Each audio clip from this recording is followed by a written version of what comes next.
नमस्कार, दीप न्यूज मध्ये आपलं हार्दिक स्वागत। सुरुवातीला एक नजर आजच्या घडामोडींवर। खेड नगर परिषदेत हिंदू हृदय सम्राट श्री बाळासाहेब ठाकरे दवाखान्याचे उद्घाटनाचे उत्साहात। रत्नागिरीत जनता दरबाराला उत्स्फूर्त प्रतिसाद, प्रलंबित प्रश्न मार्गी लावण्याचे डॉक्टर उदय सामंत यांचे आदेश। रायगड पोलीस दलाचा प्रेरणा उपक्रम, आदिवासी समाजाला प्रगतीपथावर आणण्यासाठी पोलीस अधीक्षक आचल दलाल यांचा पुढाकार। रायगड जिल्ह्यात भारतरत्न डॉक्टर बाबासाहेब आंबेडकर सामाजिक सप्ताहानिमित्त विविध कार्यक्रमांचं आयोजन। रोटरी स्कूलमध्ये इयत्ता 11वी आणि 12वीच्या विद्यार्थ्यांसाठी प्रभावी वक्ते प्रसाद कुलकर्णी यांचा प्रेरणादायी कार्यक्रम उत्साहात संपन्न। आता पाहूया सविस्तर वृत्त। खेड शहरातील नागरिकांना सुलभ आणि परवडणाऱ्या दरात दर्जेदार आरोग्य सेवा उपलब्ध करून देण्याच्या उद्देशाने खेड नगर परिषदेतर्फे उभारण्यात आलेल्या हिंदू हृदय सम्राट श्री बाळासाहेब ठाकरे दवाखान्याचा भव्य उद्घाटन सोहळा मोठ्या उत्साहात पार पडला। राज्याचे गृहराज्यमंत्री नामदार योगेशदादा कदम यांच्या हस्ते या दवाखान्याचं उद्घाटन करण्यात आलं। गरडा हॉस्पिटलच्या सहकार्याने साकारलेल्या या दवाखान्यात अत्याधुनिक वैद्यकीय सुविधा उपलब्ध करून देण्यात आल्या असून प्रशिक्षित डॉक्टर आणि वैद्यकीय कर्मचाऱ्यांच्या माध्यमातून नागरिकांना दर्जेदार उपचार मिळणार आहेत। शहरासह परिसरातील गरजू रुग्णांसाठी हा दवाखाना मोठा आधार असणार आहे। कमी खर्चात तसेच काही सेवा मोफत उपलब्ध करून देण्यावर विशेष भर देण्यात येणार आहे। या उद्घाटन सोहळ्यास जिल्हा प्रमुख शशिकांत चव्हाण, तालुका प्रमुख सचिन धारवे, शहर प्रमुख कुंदन सातपुते, नगराध्यक्षा माधवीताई मिटाला यांच्यासह खेड नगर परिषदेचे सर्व नगरसेवक, कर्मचारी, शिवसैनिक व नागरिक मोठ्या संख्येने उपस्थित होते। तसेच बाई रतनबाई गरडा हॉस्पिटलचे अधिकारी आणि कर्मचारी मोठ्या संख्येने उपस्थित होते। या उपक्रमामुळे खेड नगर परिषदेकडून आरोग्य क्षेत्रात एक महत्त्वाचं पाऊल उचललं गेलं असून नागरिकांच्या आरोग्य सेवेत गुणात्मक बदल घडवून आणण्याचा प्रयत्न केला जातो। नव्याने सुरू झालेल्या या दवाखान्यामुळे शहरातील आरोग्य व्यवस्थेला नवे बळ मिळणार असून भविष्यात आणखी व्यापक सुविधा उपलब्ध करून देण्याचा मानसही व्यक्त करण्यात आला आहे। पालकमंत्री डॉक्टर उदय सामंत यांनी जिल्हा नियोजन समिती सभागृहात घेतलेल्या जनता दरबारला चांगला प्रतिसाद मिळाला। विविध विभागांचे 169 अर्ज आले होते, त्यापैकी जवळपास 90% दरबारात जागेवरच निकाली निघाले। अधिकारी सक्षमपणाने काम करत असल्याबद्दल अधिकाऱ्यांचे पालकमंत्री डॉक्टर उदय सामंत यांनी कौतुक केलं। या जनता दरबारातील प्रलंबित अर्जाबाबत संबंधित अधिकाऱ्यांनी त्यांच्या स्तरावर पाठपुरावा करून त्याबाबतचा अहवाल सादर करावा अशा सूचना पालकमंत्री डॉक्टर उदय सामंत यांनी दिल्या। प्रश्न घेऊन येणाऱ्या जनतेसाठी जिल्हा प्रशासनाने तळमजल्यावर नोंदणी कक्ष, टोकन, दुसऱ्या मजल्यावर प्रतीक्षा कक्ष अशी सुविधा केली होती। तब्बल 3 ते 3.5 तास पालकमंत्री अधिकारी जनतेचे प्रश्न मार्गी लावण्यासाठी बसून होते। भूसंपादन, मोबदला, रस्ता डांबरीकरण, मजबूतीकरण, मुख्यमंत्री सडक योजना, खंडित वीज पुरवठा, पोल शिफ्ट, प्रधानमंत्री आवास योजना, जमिनीचे प्रश्न, BSNL टॉवर, वीज नळ पाणी, गृहनिर्माण सोसायटी, माजी सैनिक संदर्भातील नुकसान भरपाई देणे तसेच अनेक प्रश्न घेऊन जनता दरबारात आली होती। जागेवरच प्रश्नांचा निकाल लागल्याने समाधानाने ती परतत होती। दिव्यांगांचे प्रश्न सोडवण्यासाठी पुढच्या आठवड्यात बैठक लावा, जिल्ह्यातील माजी सैनिकांना मान सन्मान दिला पाहिजे याबाबत निवासी उपजिल्हाधिकाऱ्यांनी परिपत्रक काढावं। RGPPL सुरक्षा रक्षक याबाबत मॅनेजमेंट सोबत विस्तृत बैठक घेण्यात येईल आणि त्यांचे विषय मार्गी लावण्यात येतील।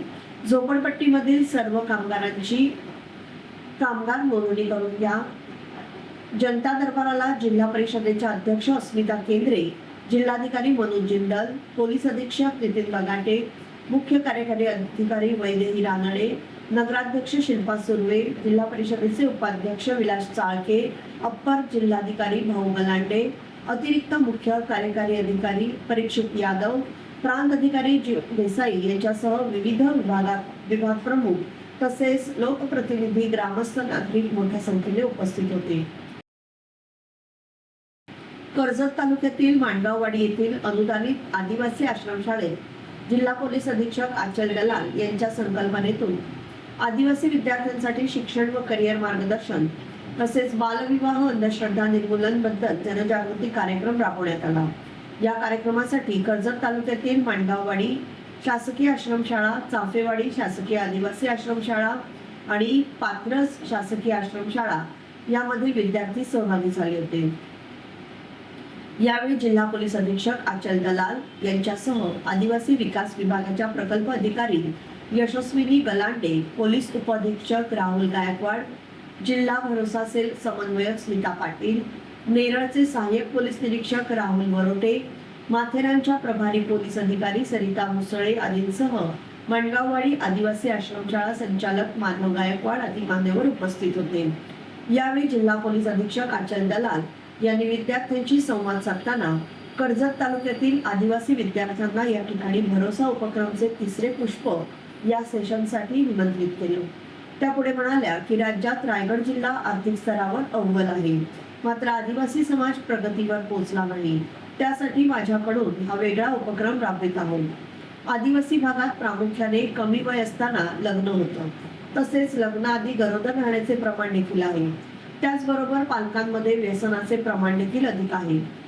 त्यात सर्व सुधारणा व्हावी, तसेच आदिवासी समाजातील मुले कुठेही कमी पडू नये त्यासाठी हा उपक्रम राबवला जात आहे, असे अचल दलाल यांनी सांगितलं।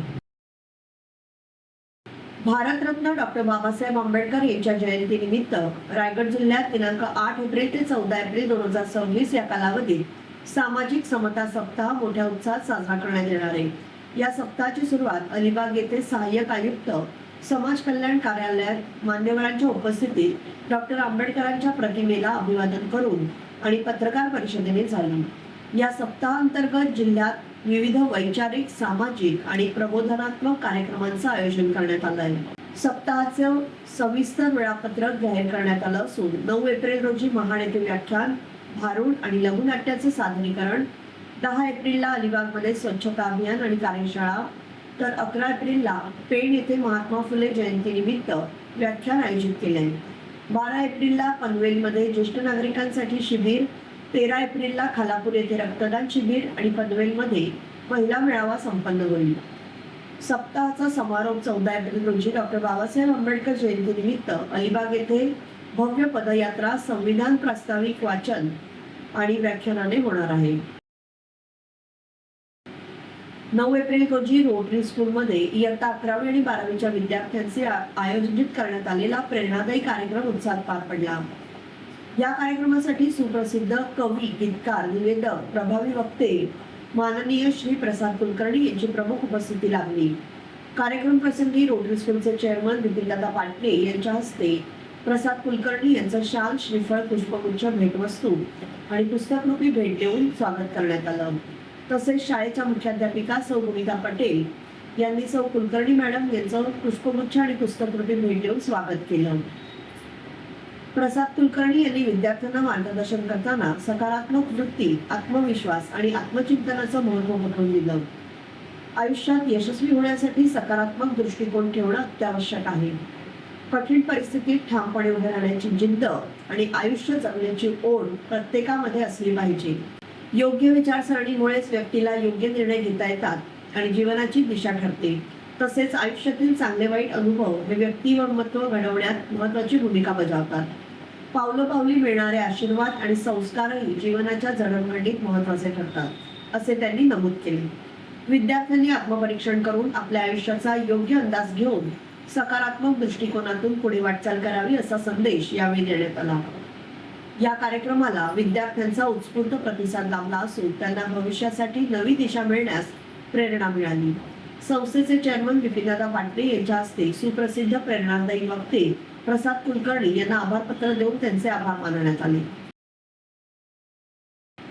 पंतप्रधान मत्स्य संपदा योजनेअंतर्गत महाराष्ट्राच्या किनारपट्टीवर समुद्र शैवाल शेतीला चालना देण्यासाठी देवगड तालुक्यातील हिंदळे येथे 13 एप्रिल 2026 रोजी दुपारी 3 वाजता एका विशेष इंडस्ट्रियल मीटचं आयोजन करण्यात आलं आहे। या मेळाव्याचं मुख्य आकर्षण म्हणजे शैवाल शेती करणारे स्थानिक मच्छीमार, त्यांना मार्गदर्शन करणारे तज्ज्ञ प्रशिक्षक आणि उत्पादित मालाची खरेदी करणाऱ्या नामांकित कंपन्या एकाच व्यासपीठावर येणार आहेत। कोकण किनारपट्टीवर रोजगाराच्या नवीन संधी निर्माण करण्याच्या दृष्टीने हा उपक्रम अत्यंत महत्त्वाचा मानला जात असून यामुळे शैवाल शेती करणाऱ्या उत्पादकांना थेट बाजारपेठ उपलब्ध होण्यास मदत होणार आहे। या कार्यक्रमाला दापोली येथील डॉक्टर बाळासाहेब सावंत कोकण कृषी विद्यापीठाचे कुलगुरू डॉक्टर संजय भावे आणि गुजरात येथील सुप्रसिद्ध CSMCRI संस्थेचे संचालक डॉक्टर अरुण घोष यांची प्रमुख उपस्थिती लाभणार आहे. CSMCRI आणि केंद्रीय मत्स्य व्यवसाय मंत्रालयामार्फत आयोजित या सोहळ्यात शैवाल शेतीच्या नवनवीन तंत्रज्ञानावर आणि आर्थिक गणितांवर सविस्तर चर्चा केली जाणार आहे. या नाविन्यपूर्ण प्रयोगाची माहिती जास्तीत जास्त लोकांपर्यंत पोहोचवावी यासाठी परिसरातील नागरिक आणि पत्रकारांनी मोठ्या संख्येने उपस्थित राहावं असं आवाहन प्रधान वैज्ञानिक डॉक्टर मोनिका कवळे यांनी केले. दापोली मतदारसंघाच्या जडणघडणीत मोलाचं योगदान देणाऱ्या आणि शिवसेना संघटनेचा पाया मजबूत करणाऱ्या आजी माजी लोकप्रतिनिधींचा व पदाधिकाऱ्यांचा सत्कार सोहळा दापोली पंचायत समितीच्या वतीने उत्साहात पार पडला. यावेळी मार्गदर्शन करताना नामदार योगेशदादा कदम म्हणाले की माझ्या डोक्यात 24 तास मतदारसंघाचा विकास हाच विचार असतो. पंचायत समिती आपल्या पूर्ण ताब्यात आहे याचा आनंद आहे. जनतेने जो विश्वास आपल्यावर टाकला त्याला तडा जाऊ देऊ नका. समाजातील प्रत्येक घटकाला न्याय देण्यासाठी प्रामाणिक प्रयत्न करा. ते पुढे म्हणाले, ग्रामपंचायत आणि पंचायत समिती हा विकासाचा गाभा आहे. छत्रपती शिवाजी महाराजांची प्रेरणा घेऊन काम केल्यास कोणतीही गोष्ट अवघड नाही. तसेच लवकरच मतदारसंघातील सरपंचांसाठी प्रशासकीय ट्रेनिंग आयोजित करणार असल्याचेही त्यांनी जाहीर केलं. या सोहळ्याला सभापती उमेश राजे, उपसभापती नम्रता तोरणकर, उपजिल्हा प्रमुख सुधीर कालेकर, क्षेत्रप्रमुख किशोर देसाई, माजी जिल्हा परिषद अध्यक्ष उदय खांडके, नगराध्यक्ष कृपा घाग, गटविकास अधिकारी गणेश मंडिक यांच्यासह प्रमुख पदाधिकारी आणि शिवसैनिक मोठ्या संख्येने उपस्थित होते. रत्नागिरी सिंधुदुर्ग लोकसभा मतदारसंघाचे खासदार आणि भाजप नेते नारायणराव राणेसाहेब यांच्या 75व्या वाढदिवसानिमित्त एक आगळावेगळा उपक्रम साकारण्यात आला आहे. वाळू शिल्पकार रविराज चिपकर यांनी राणेसाहेबांच्या निवासस्थानावर त्यांच्या प्रतिमेचा आकर्षक वाळू शिल्प साकारलंय. या वाळू शिल्पासाठी तब्बल 6 तासांचा कालावधी लागला असून अत्यंत बारकाईने आणि कौशल्यपूर्ण पद्धतीने हे शिल्प उभारण्यात आलंय. या कलाकृतीमुळे परिसरात एक वेगळीच उत्सुकता निर्माण झाली आहे. सध्या या वाळू शिल्पाची सर्वत्र जोरदार चर्चा सुरू असून नागरिकांकडूनही या उपक्रमाचं मोठ्या प्रमाणात कौतुक केलं जात आहे.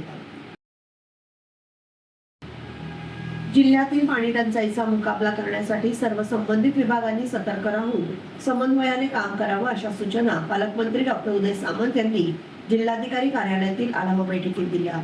ज्या गावांमध्ये किंवा वाड्यांमध्ये पाणी टंचाई आहे तिथे तातडीने टँकरद्वारे पाणी पुरवठा करावा आणि अपूर्ण नळपाणी योजनांची कामं तातडीने पूर्ण करावीत असे आदेश त्यांनी दिले. तसेच पुढील वर्षापासून पाणी टंचाई आराखड्याला डिसेंबरमध्येच मंजुरी देऊन जानेवारीपासून कामे सुरू करण्याचं नियोजन करण्याच्या सूचनाही त्यांनी दिल्या. विंधन विहिरींसाठी आवश्यकतेनुसार जिल्हा नियोजन निधीतून तात्काळ प्रस्ताव सादर करण्याचे निर्देश पालकमंत्र्यांनी गटविकास अधिकाऱ्यांना दिले. टँकर आणि विंधन विहिरी धारकांची देयके प्रलंबित न ठेवता ती तात्काळ अदा करावीत असेही त्यांनी स्पष्ट केलं. टँकरचे शासकीय दर आणि बाजारभाव यातील तफावत भरून काढण्यासाठी आवश्यक निधी उपलब्ध करून दिला जाईल अशी ग्वाही त्यांनी यावेळी दिली. पाणी टंचाई सोबतच पालकमंत्र्यांनी जिल्ह्यातील प्रलंबित बस स्थानकांच्या कामांचा आणि मालगुंड येथील प्राणी संग्रहालयाचा आढावा घेतला. बस स्थानकांचे काम दर्जेदार आणि वेळेत पूर्ण करण्यासोबतच चालक वाहकांची निवास व्यवस्था आणि स्थानकांवरील स्वच्छतेबाबत त्यांनी सूचना दिल्या. देवरुख बस डेपोला लवकरच भेट देऊन तिथल्या समस्या प्रत्यक्ष जाणून घेणार असल्याचेही डॉक्टर सामंत यांनी यावेळी सांगितले. 7 एप्रिल 2026 रोजी पोलीस अधीक्षक कार्यालय रत्नागिरी येथे मासिक गुन्हे आढावा बैठक आयोजित करण्यात आली होती. सदर बैठकीदरम्यान जिल्ह्यात उत्कृष्ट कामगिरी करणाऱ्या पोलीस अधिकारी आणि अंमलदारांचा पोलीस अधीक्षक नितीन बगाटे तसेच अप्पर पोलीस अधीक्षक BB महामुनी यांच्या शुभ हस्ते प्रशस्तीपत्र देऊन गौरव करण्यात आला. यावेळी रत्नागिरी जिल्हा पोलीस दलाने राज्य शासनाच्या 150 दिवसाच्या ई-गव्हर्नन्स सुधारणा कार्यक्रमामध्ये उल्लेखनीय कामगिरी करत प्रथमच राज्यात 5वा क्रमांक प्राप्त केल्याबद्दल पोलीस अधीक्षक नितीन बगाटे यांचा रत्नागिरी पोलीस दलाच्या वतीने अप्पर पोलीस अधीक्षक BB महामुनी तसेच सर्व वरिष्ठ अधिकारी यांच्या हस्ते पुष्पगुच्छ देऊन सन्मान करण्यात आला. महाराष्ट्र शासनाच्या गृह विभागांतर्गत येणाऱ्या नागरी संरक्षण दलातर्फे आंतरराष्ट्रीय चालू घडामोडी युद्धजन्य परिस्थितीला अनुसरून 9 एप्रिल 2026 रोजी मॉकड्रिल आणि blackout exercise Finolex Industries Limited Ranpar येथे घेण्यात आली. शत्रूच्या ड्रोनद्वारे औद्योगिक स्थळावर झालेला हल्ला आणि त्यामुळे देशाची उत्पादन क्षमता आणि अर्थव्यवस्था यांना होणारे नुकसान अशी पार्श्वभूमी ठेवून नागरी संरक्षण दल, स्वयंसेवक, गृहरक्षक दल, एनसीसी कॅडेट्स, तटरक्षक दल, जिल्हा पोलीस अग्निशमन दल आणि फिनोलेक्स इंडस्ट्रीजचे अग्निविमोचन सुरक्षा बल यांनी मिळून संयुक्त सराव केला. रात्री 8च्या सुमारास फिनोलेक्स रेसिडेन्स एरिया व स्टाफ क्वार्टर्स येथे शत्रूच्या क्षेपणास्त्रांनी मनुष्य वसाहतीवरती होणारी हानी या संकल्पनेवर ब्लॅकआउट एक्सरसाइज सराव ज्यामध्ये क्षतिग्रस्त लोकांना सुरक्षित बाहेर काढणे व त्यांना प्रथमोपचार देऊन नजीकच्या दवाखान्यामध्ये पाठवणे, लागलेल्या आगीला विझवणे आणि मालमत्तेचे नुकसान टाळणे या बाबींवर प्रामुख्याने भर देण्यात आला. सदरच्या कवायतींमध्ये सामान्य नागरिकांनाही सामील करून त्यांना भविष्यामध्ये अशा प्रसंगांना कशा पद्धतीने सामोरं जावं याचंही प्रशिक्षण देण्यात आलं. दापोली तालुक्यातील अडखळ, अरफानिया मोहल्ला आणि जुईकर मोहल्ला तसेच अडखळ गावच्या वतीने नवनिर्वाचित सभापती उन्मेशजी राजे, जालगाव जिल्हा परिषद सदस्य किशोरभाई देसाई, जिल्हा परिषद सदस्य नितीनजी निमगावळे यांचा सत्कार करण्यात आला. यावेळी महिला उपजिल्हा संघटिका आणि माजी जिल्हा परिषद अध्यक्ष रोहिणीताई दळवी, कोकण कृषी विद्यापीठ सिनेट सदस्य सुनीलजी दळवी, दापोली महिला तालुका संघटिका दीप्तीताई निखार्गे, माजी सभापती शांतारामजी पवार आदी मान्यवरांनाही या प्रसंगी सन्मानित करण्यात आलं. या प्रसंगी सरपंच रवींद्र घाग, विभाग प्रमुख राजेंद्र कदम, उपविभाग प्रमुख केळशी सुरेंद्र कर्देकर, योगेश रहाटकर, वर्षाताई शिर्के, अकबर काझी, निसार काझी आदी मान्यवर, स्थानिक पदाधिकारी आणि ग्रामस्थ बंधू भगिनी मोठ्या संख्येने उपस्थित होते. याबरोबरच हे बातमीपत्र संपलं. धन्यवाद.